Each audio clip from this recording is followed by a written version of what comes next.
নমস্কার, তোমাদের সবাইকে সানা স্মাইল এডুকেশন সেন্টারে স্বাগত জানিয়ে আজকের ক্লাসটি শুরু করছি।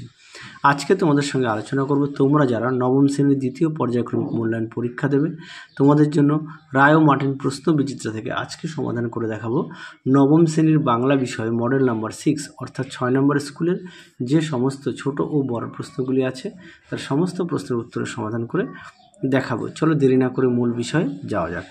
একে দেখো কি আছে, সঠিক উত্তরটি নির্বাচন করো। একের জায়গায় আছে কোনটি সৈয়দ মুস্তফা আলীর লেখা গ্রন্থ, উত্তরটা হবে দেশে বিদেশে, অপশান ক। দিয়ে দেখো স্বামীজি কাকে মা বা ধীরামাতা বলে সম্বোধন করতেন, উত্তরটা হবে অপশান খ সারাবুল বা মিসেস বুলকে। তিনে দেখো সমভি বেহারি এই বলিয়া মূল্য দিল, উত্তরটা হবে অপশান গ সঙ্গীত। চারে দেখো আকাশে সাতটি তারা কবিতাটি কোন কাব্যগ্রন্থ থেকে নেওয়া হয়েছে, উত্তরটা লিখবে রূপসী বাংলা, অপশান ক। পরবর্তী দেখো 5 দাগের সারাটা রাত তারায় তারায় এঁকে রাখে, উত্তরটা হবে স্বপ্ন, অপশান গ। 6 দেখো হোটেলের ঘর থেকে কার্পাস নিখোঁজ হয়, উত্তরটা হবে এই প্রশ্নের উত্তরটা 16 নভেম্বর, অপশান গ। পরবর্তী দেখো কার্ভাস শব্দের বাংলা প্রতিশব্দ, উত্তরটা হবে বিহঙ্গ, অপশান গ। 8 দেখো প্রত্যয়ের কাজ হলো সঠিক উত্তর নতুন শব্দ তৈরি করা, অপশান ক। পরবর্তী দেখো 2 দাগের কম বেশি 15টি শব্দের নিচের প্রশ্নগুলি উত্তর দেওয়া। 2-এর 1 আছে বাংলা সন্ধ্যা সম্পর্কে কবি কী কী বিশেষণ ব্যবহার করেছেন, উত্তরটা লিখবে কেশবতী কন্যা ও নীলচুল। 2 দেখো বাঙালি মুসলমান এ কর্মে পরম তৎপর, বাঙালি মুসলমান কোন কর্মে তৎপর, উত্তর লিখবে ধর্ম বদলাতেই জাতির চরিত্র বদলায় না। পরবর্তী দেখো 2-3 পাঠ্যপুস্তক সংকলিত চিঠিটি স্বামীজি কবে কোথায় বসে লিখেছিলেন, উত্তরটা দেখে নাও প্রশ্নের উত্তরটি। এখান থেকে এই পর্যন্ত লিখবে, এখান থেকে এই পর্যন্ত। পরবর্তী প্রশ্ন দেখো 2-4 অজ্ঞাতমূলক শব্দ কাকে বলে, দেখো প্রশ্নের উত্তর, দেখে নাও প্রশ্নের উত্তরটি। এখান থেকে এই পর্যন্ত উত্তরটা লিখবে, দেখে নাও। পরবর্তী দেখো 2-এর 5 একটি অর্ধতৎসম শব্দের উদাহরণ দাও, উত্তর লিখবে কৃষ্ণ কৃষ্ট। 6 দেখো ক্রিয়াবাচক ও ভাববাচক বিশেষের পার্থক্য লেখো, দেখো উত্তর, দেখে নাও প্রশ্নের উত্তরটি। তোমরা এখান থেকে এই পর্যন্ত লিখবে, দেখে নাও। পরবর্তী দেখো গাছেরও প্রাণ আছে চিহ্নিত পদটি কী ধরনের বিশেষ্য, উত্তরটা লিখবে শ্রেণীবাচক বিশেষ্য।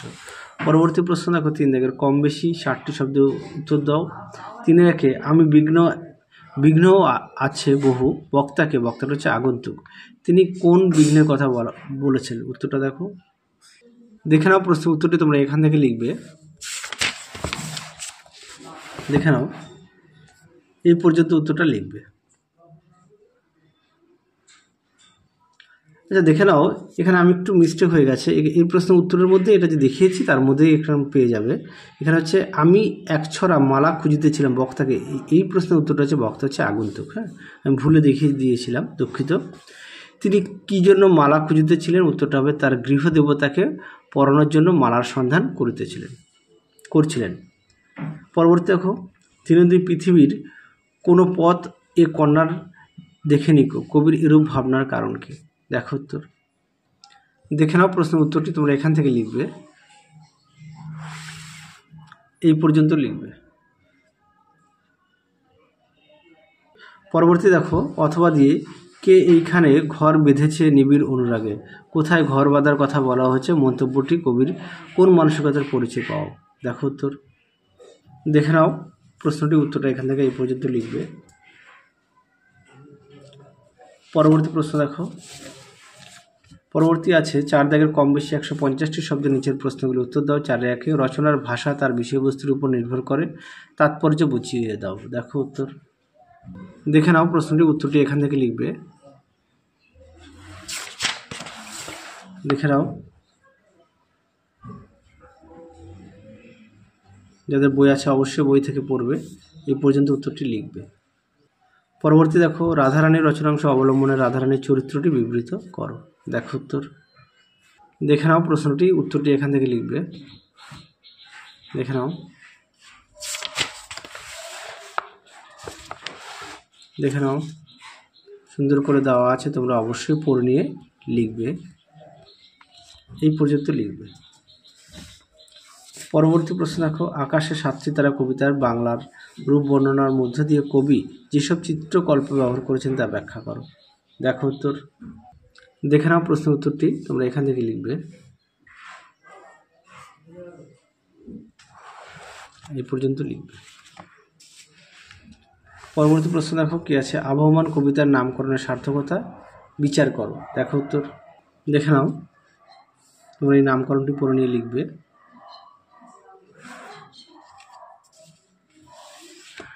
পরবর্তী প্রশ্ন দেখো কি আছে,